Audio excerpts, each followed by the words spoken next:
Bom dia a todos, vamos orar. Senhor Jesus, nosso divino Mestre, nosso amigo e irmão, nos encontramos aqui mais uma vez, reunidos em vosso nome, para mais esse estudo do Evangelho, para mais esses momentos de aprendizagem, de reflexões e trabalho, que nós possamos estar sempre atentos aos seus ensinos, que possamos perceber nesses ensinos a necessidade de reforma íntima que todos nós temos, a importância de reconhecermos nossas dificuldades e combatê-las através da mudança interior, através do auxílio ao próximo, que nós possamos ter olhos de ver como Jesus nos ensinou e que nós possamos estar dispostos a renunciar os nossos gostos menos felizes. Pedimos por todos aqueles que estão passando por dificuldades nesse momento e por todos os trabalhos que acontecem no Centro Espírita Meimei e em tantos outros lugares. Pai nosso que estais nos céus, santificado seja o vosso nome. Venha a nós o vosso reino, seja feita a vossa vontade, assim na terra como no céu. O pão nosso de cada dia dai-nos hoje, perdoa nossas dívidas, assim como perdoamos os nossos devedores. E não nos deixeis cair em tentações, e livra-nos do mal, que assim seja. Hoje nós iremos ver do Evangelho segundo o Espiritismo, o capítulo 15, Fora da caridade não há salvação. Item 3. Toda a moral de Jesus se resume na caridade e na humildade, isto é, nas duas virtudes contrárias ao egoísmo e ao orgulho. Em todos os seus ensinos, ele aponta essas duas virtudes como as que conduzem à eterna felicidade. Bem-aventurados, disse, os pobres de espírito, isto é, os humildes, porque deles é o reino dos céus. Bem-aventurados os que têm puro o coração. Bem-aventurados os que são brandos e pacíficos. Bem-aventurados os que são misericordiosos. Amai o vosso próximo como a vós mesmos. Fazei aos outros o que quereríeis vos fizessem. Amai os vossos inimigos. Perdoai as ofensas, se quiserdes ser perdoados. Praticai o bem sem ostentação. Julgai-vos a vós mesmos antes de julgardes os outros. Humildade e caridade, eis o que não cessa de recomendar e o de que dá ele próprio o exemplo. Orgulho e egoísmo, eis o que não se cansa de combater e não se limita a recomendar a caridade. Põe-na claramente em termos específicos como condição absoluta da felicidade futura. Na oração que fizemos para dar início ao nosso estudo, nós sempre falamos sobre a nossa necessidade de reforma íntima, de melhora interior. Quem de nós não possui seus defeitos, suas dificuldades, seus vícios? E quem de nós não necessita dessa melhora? Jesus nos deu o exemplo. Ele foi muito além das palavras. Ele nos ensinou, sim, através de palavras, a respeito da caridade, da humildade, do combate ao orgulho que tanto cresce em nós, que tanto temos, do egoísmo. Ele nos falou sobre isso, mas acima de tudo, Jesus exemplificou. Não existe um momento na história em que Jesus passou aqui na Terra que mostra Jesus orgulhoso, Jesus egoísta, Jesus violento, Jesus não caridoso.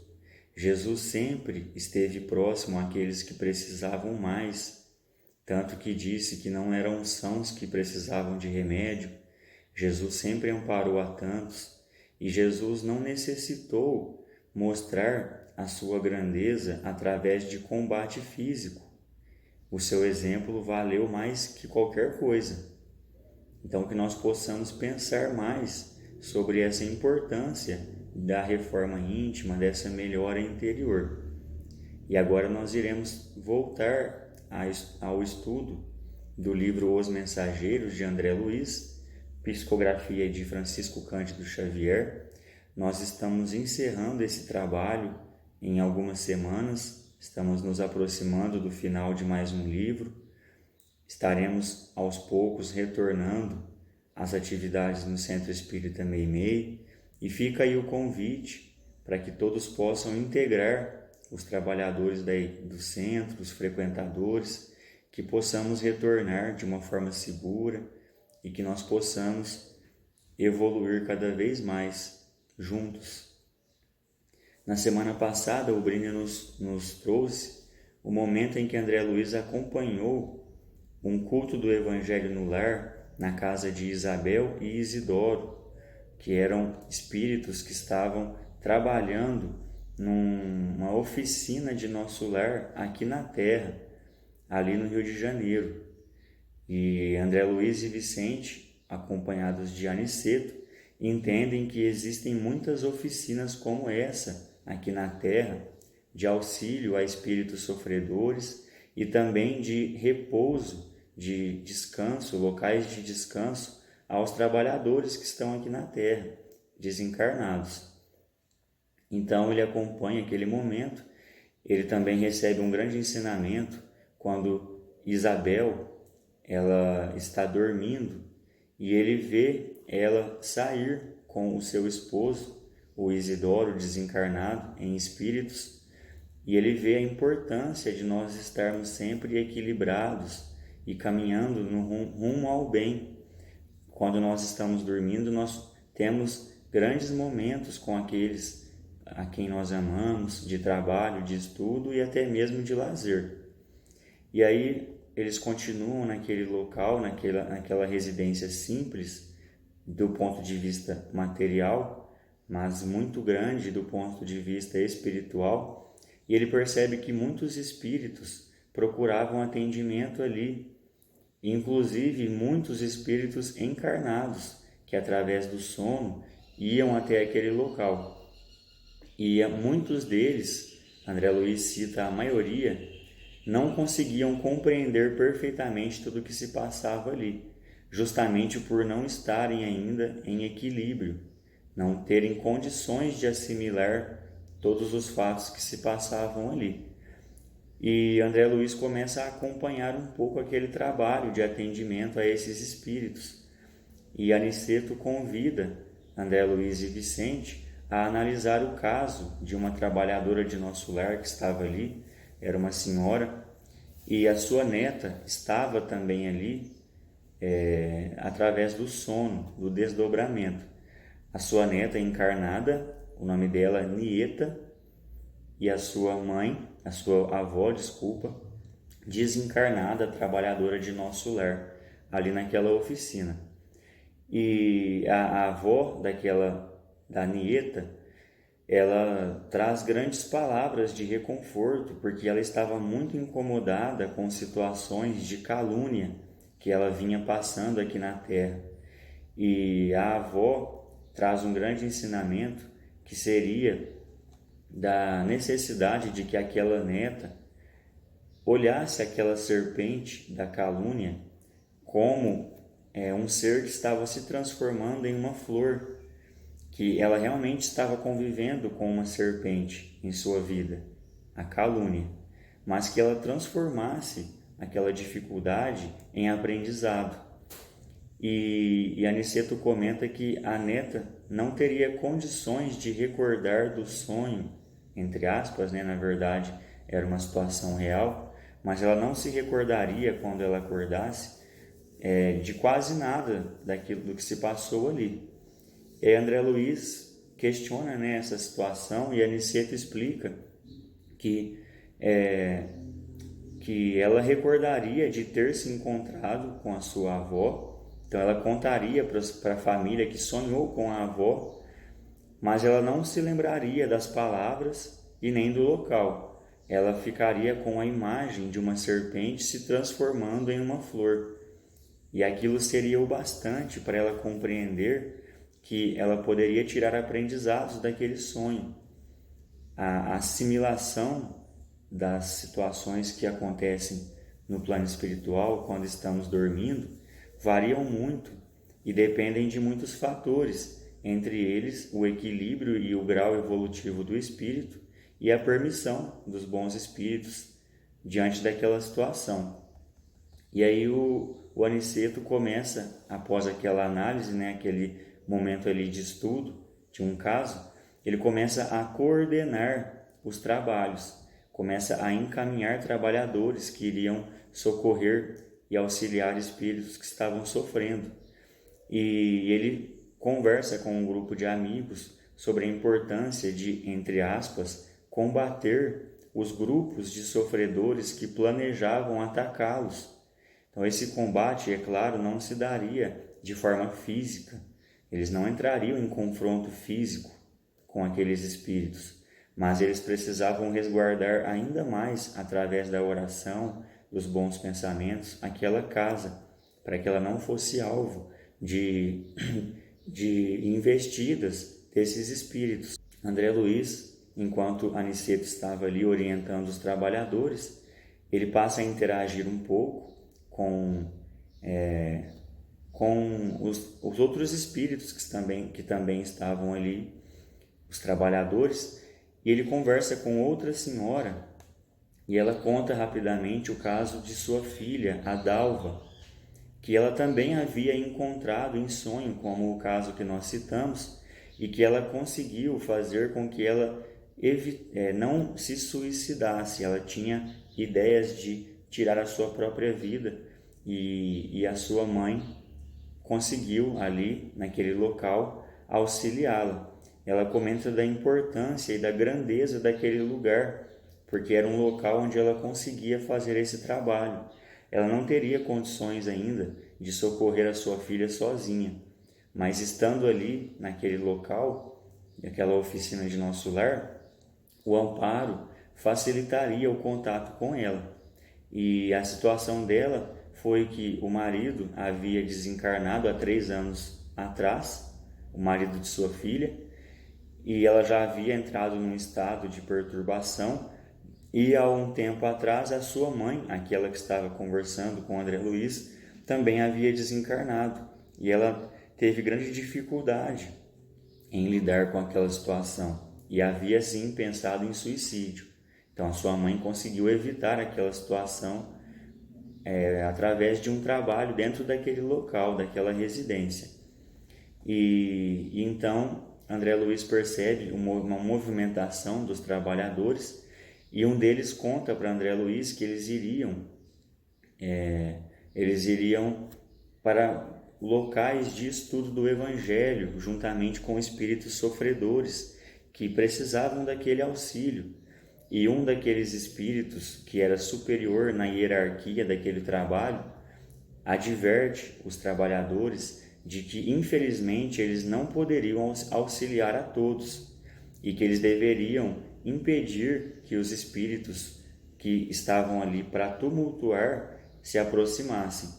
Isso não era, de acordo com eles, falta de caridade. Na verdade, eles estavam cumprindo um dever que exigia regras para que tivesse êxito. E muitos espíritos ainda não estão prontos para receber o amparo. Logo, eles estariam também prontos e poderiam sim se aproximar, mas eles deveriam ter esses cuidados. E após Aniceto terminar de direcionar os trabalhos que iriam acontecer naquela noite, ele convida André Luiz e Vicente para um passeio. E ele comenta o seguinte, eles já estavam no amanhecer do dia, a noite já estava encerrando. E ele diz que muitos espíritos haviam trabalhado a noite toda e os momentos do dia serviam também de repouso para muitos deles, que inclusive a grande maioria dos espíritos trabalhadores trabalhavam à noite. Apenas 1/3 desses espíritos trabalhavam durante o dia. Por quê? Ele comenta que o homem aqui na Terra, ele precisa do tempo do seu dia para o trabalho, para os seus deveres, e ele vai escrevendo ali uma página de sua vida, com o amparo, claro, de muitos espíritos benfeitores, caso ele esteja nessa sintonia e pronto para receber esse amparo.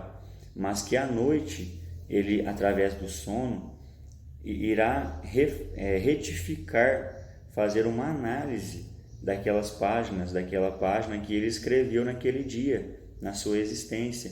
E aí exigiria um trabalho maior dos espíritos desencarnados. Ou seja, a grande maioria dos espíritos trabalhadores ali trabalhavam à noite, onde nós mais necessitamos de amparo. E então eles são convidados, como eu disse, a um passeio para descanso, e Aniceto recomenda que eles utilizassem a volitação. André Luiz percebe, assim que sai daquela casa, que a sua visão já estava muito mais ampliada e ele conseguia perceber muito mais detalhes dos locais por onde passava. E Aniceto pede para que eles atentassem num certo ponto da cidade, onde eles percebem uma nuvem muito pesada, uma nuvem espiritual. E Aniceto explica que eram as criações mentais dos homens. A maioria de nós ainda mantém pensamentos infelizes, e isso cria forma e cria essas nuvens pesadas, negativas, que auxiliam inclusive, de acordo com Aniceto, na proliferação de doenças físicas. E aí André Luiz, como médico, fica surpreso com aquela informação. O Aniceto explica que nós encarnados estamos sujeitos à influência material, mas também à influência psíquica, que influencia também o nosso corpo. Então, se nós estamos em ambientes onde os fluidos são negativos e nós estamos nessa sintonia, nós recebemos essa carga fluídica, e isso facilita a contração de doenças. Então, é mais uma informação importante, mais um aprendizado para André Luiz. E eles chegam, após um tempo ali viajando, entre aspas, um passeio, a uma propriedade rural. Aniceto explica que os campos das propriedades rurais eram os locais com as melhores vibrações fluídicas. Ele cita que a floresta possuía uma carga negativa devido à selvageria presente ali ainda. A cidade também, como nós já vimos, devido aos pensamentos dos homens, e os campos possuíam já uma vibração melhor. E aí o que acontece?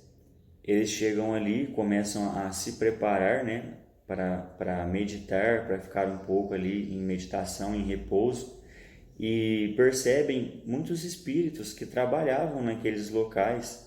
E Aniceto explica que muitos deles eram espíritos que estavam se preparando para reencarnar. Depois de um momento, eles percebem uma movimentação numa estrada ali próxima, na área rural, e ao se aproximar, eles percebem um homem ferido, caído ao chão, encarnado, com um ferimento na cabeça, um ferimento grave, e um grupo de espíritos desencarnados e 2 homens encarnados auxiliando, prestando socorro. E o superior hierárquico daquele local espiritual, ele se direciona ao espírito que era encarregado de tomar conta daquela estrada e pergunta como que ele permitiu que aquilo acontecesse. Claramente aconteceu ali um acidente. O animal, o burro que estava puxando a carroça onde aquele homem estava muito agitado, e provavelmente esse animal causou o acidente daquele homem. E o espírito encarregado daquele local explica que ele fez o possível sim para amparar, mas que aquele homem infelizmente não sabia tratar bem a natureza, e ele batia muito no animal. O animal, para se defender, deu um coice naquele homem que estava ali ferido. E aí o Aniceto explica que a cólera ela é punida com as suas consequências. Quando nós estamos coléricos, raivosos, nós temos consequências devido a esse comportamento. E os espíritos estão ali para nos amparar, mas também respeitam o nosso livre-arbítrio.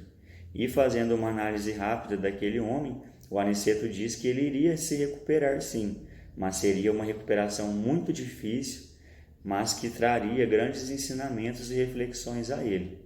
Nós paramos aqui, na semana que vem o Brínel dará continuidade e desejamos a todos uma ótima semana.